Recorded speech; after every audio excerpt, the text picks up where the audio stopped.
iba naman, bigat nun eh. Semento ata yung karga nun eh.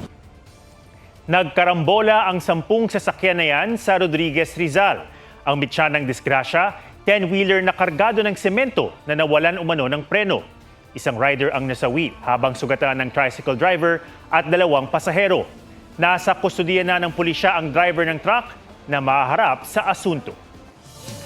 Pinatay umano sa sakal at ninakawan pa ang isang babaeng senior citizen sa loob mismo ng kanyang bahay sa Iloilo City. Ang suspect, dati niyang empleyado. May report si Kim Salinas ng GMA Regional TV. Pasado alas 8 ng umaga nitong linggo, kita sa CCTV ang edad 89 na babaeng yan na may pinapasok na lalaking naka-hoodie sa kanyang bahay sa Iloilo City. Bago mag alas 9 ng umaga, nakitang mag-isa nang lumabas ng bahay ang lalaki at may bitbit na gamit. Ang lalaki, pinatay na pala ang senior citizen. Nakuha na ng CCTV ang mismong pagpatay pero hindi na isinapubliko. Napanood ito ng anak ng biktima na nasa ibang bansa kaya tumawag siya sa pinsan na puntahan ang kanyang ina. May indikasyong sinakal ang biktima ayon sa pulisya. Grab sa liog, gilogin sipit sa liog, kaginyod-yod pakadto dito sa may kitchen nga way. Kay yung kitchen nga way nga na, dito ang kitchen, dito gatubang ang room sang tigulang. Nang mawala ng malay ang biktima, kinalad ka dito ng sospek papunta sa kwarto. Tinangay raw ng sospek ang mga relo, pera at alahas ng biktima. Pinaniniwalaang yan ang nakitang bitbit niya habang tumatakas. Tinutugis na ang sospek na kinilalang si Jerry Lima, tubong Capiz pero pansamantalang nananatili sa Leganes, Iloilo. Sabi ng pulisya, empleyado siya noon na biktima sa negosyo nitong construction pero sinisante kalaunan. Kalalabas lang daw ng sospek sa kulungan nitong Pebrero dahil sa kasong illegal gambling. Isa sa mga motibo gid nga mag-grab gid siya kay ti ang suspect nga daan nalulong na sa mga sugal.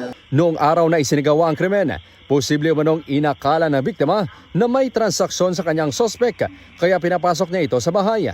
Galit at pagnanakaw ang tinitinang motibo sa pagpaslang sa biktima. Pinuntahan ng GMA Regional TV ang bahay ni Lima pero walang tao roon. Mula sa GMA Regional TV, Kim Salinas, GMA News. May namuuling tensyon sa Senado sa pag-walkout ng minority senators sa gitna ng sesyon ngayong araw.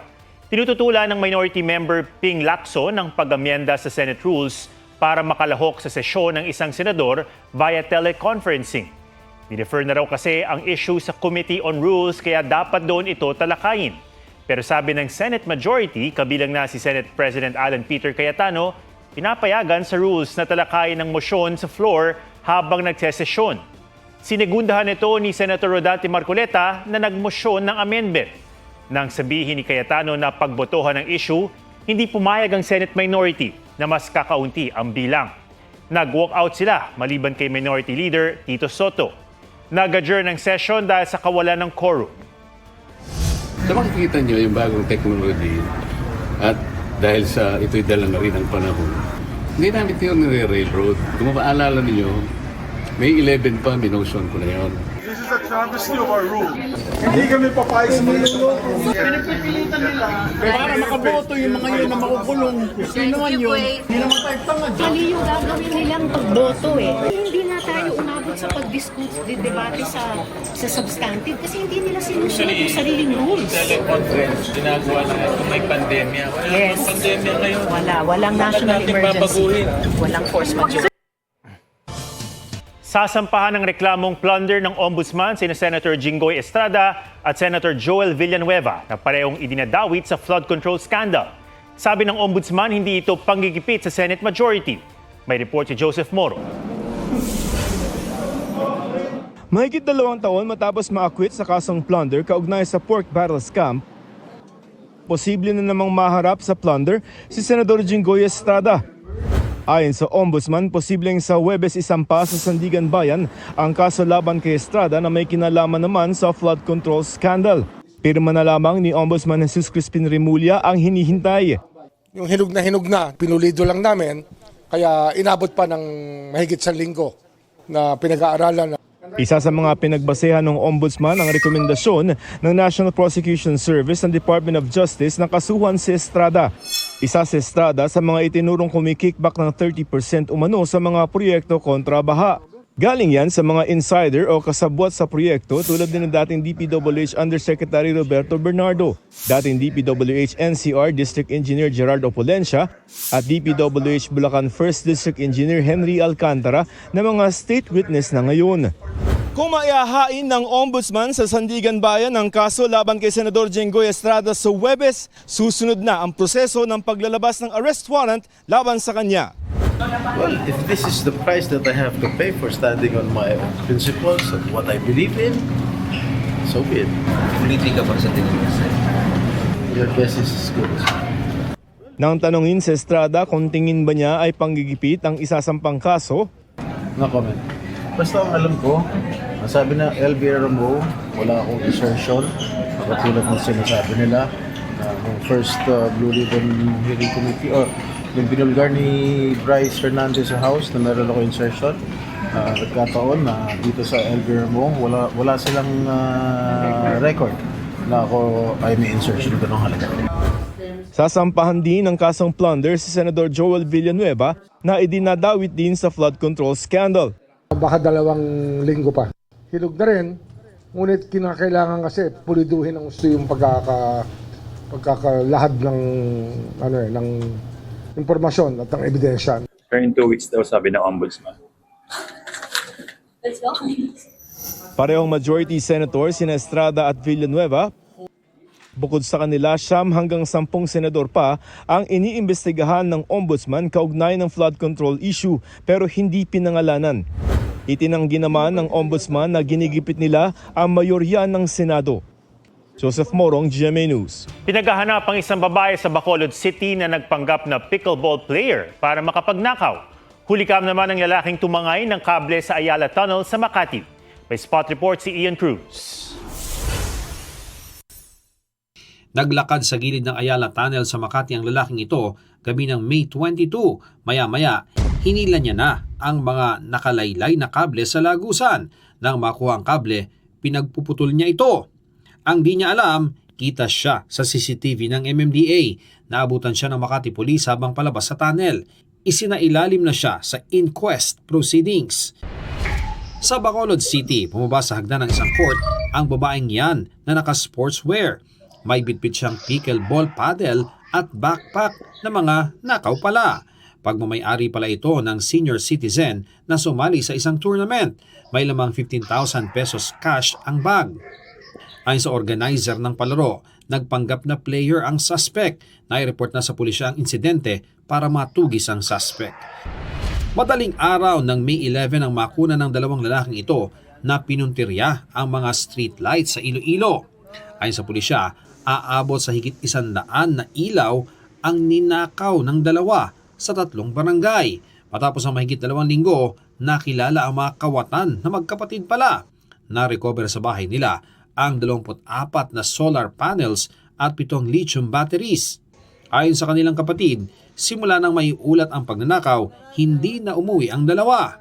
Ambot nga ni may manas laga pa batsag de. Pero wala sila di kaupuli na. Wala na gid. Sinampahan na ng reklamong theft ang magkapatid na patuloy pang tinutugis. Inaalam ang pagkakakilanlan ng isa pa nilang kasabwat. Ian Cruz, GMA News. Naging bagyo na ang low pressure area sa labas ng Philippine Area of Responsibility as of 8 p.m. Huling namataan ng bagyo 1,330 kilometers silangan ng northeastern Mindanao. Ayon sa Pag-asa, kung makakapasok ito sa PAR sa Huwebes, tatawagin itong bagyong Doming. Posible rin itong lumakas at di inaalis ang posibilidad na maging typhoon pagdating ng weekend. Pero mababa naman ang tsansa nitong maglandfall ayon sa Pag-asa. Sa ngayon, makaapekto sa ilang bahagi ng Mindanao ang trough ng bagyo. May tsansa ding hatakin ito ang southwesterly wind flow na maaaring maging hudyat ng pagpasok ng habagat season. Hinihingi ng Justice Department ang kooperasyon ng mga abogado ni Senator Bato de la Rosa para matukoy kung nasaan siya. Ayon kay Justice Secretary Frederick Vida, iniling niya kay Attorney Jimmy Bondoc na ituro ang lokasyon ng senador para maisilbi ang arrest warrant ng International Criminal Court.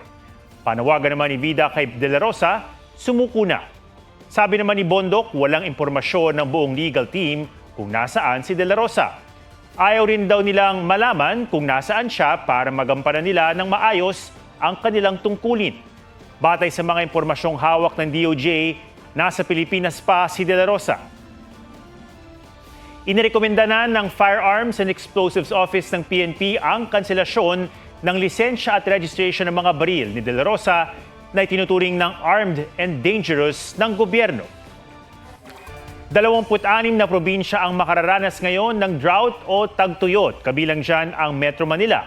Sa datos ng Pag-asa, 24 na probinsya sa Luzon ang apektado, dalawa naman sa Visayas at Antique at Guimaras.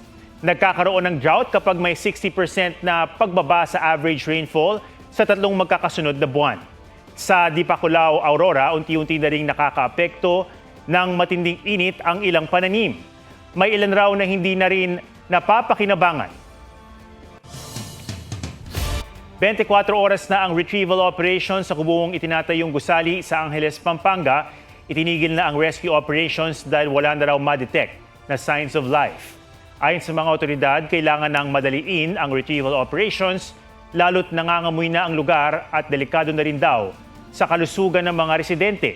Nag-inspeksyon na ang Philippine Contractors Accreditation Board o PCAB para matiyak ang structural integrity ng gusali sa gitna ng recovery operations.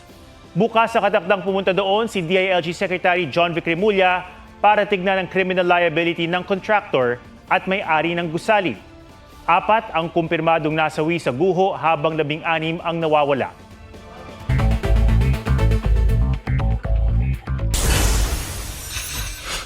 Senador Rodante Marcoleta, dating Congressman Mike Defensor at 2 iba pa inisyuhan ng precautionary hold departure order ng Sandigan Bayan. Kasunod yan ang reklamang plunder na inihain sa Ombudsman dahil sa pagtanggap umano ng nooy kongresistang si Marcoleta ng 75 million pesos mula kina Defensor, Joseph Espiritu at Aristotle Baluyot Viray. Sabi ng Ombudsman, itinuturing silang flight risk. Sinusubukan naming makuha ang pahayag ng 4 pero nauna nang sinabi ni Marcoleta na sasagutin niya ang aligasyon sa tamang forum at ang reklamo raw ay isinampa para patahimikin siya. Itinanggi yan ng Ombudsman. Dati namang sinabi ni Defensor na sa tingin niya pilit ang kaso. Sir, statement on the no-L? Your sister said that you wanted a no-election scenario. I wanted a no-election Allegedly, sir. Pangulong Bongbong Marcos na paismid ng tanungin sa aligasyon ng kapatid na si Senador Amy Marcos na may planong no election sa 2028. Gate ng palasyo, susundin ng Pangulo ang batas kabilang na ang pagsasagawa ng eleksyon sa 2028. Hinala ni Palace Press Officer Yusek Claire Castro, pinalutang ito ng senadora para matabunan daw ang ibang issue gaya ng paglaho ni Senador Bato de la Rosa, ang kaguluhan sa Senado at ang impeachment ni Vice President Sara Duterte. Hinihingan pa namin ng tugon si Senador Marcos. Joseph Morong, GMA News. Kalahati sa mga party list representative ang bahagi ng political dynasty batay sa pag-aaral ng Philippine Center for Investigative Journalism o PCIJ. Sa 64 na party list representative ng 20th Congress, 32 o 50% ang bahagi ng political dynasty. Isa sa bawat 4 na party list representative ay may kamag-anak na mambabatas din. Sa pagsusuri ng PCIJ sa resulta ng eleksyon 2025, karamihan sa mga nanalong party list representatives na galing sa political dynasty ay ipinanalo lang ng kanilang mga political bailiwicks sa bansa. Sabi ni COMELEC Chairman George Garcia, hindi ito ipinagbabawal ng batas. Sa Kamara, lusot na sa ikalawang pagbasa ang kanilang bersyon ng Anti-Political Dynasty Bill.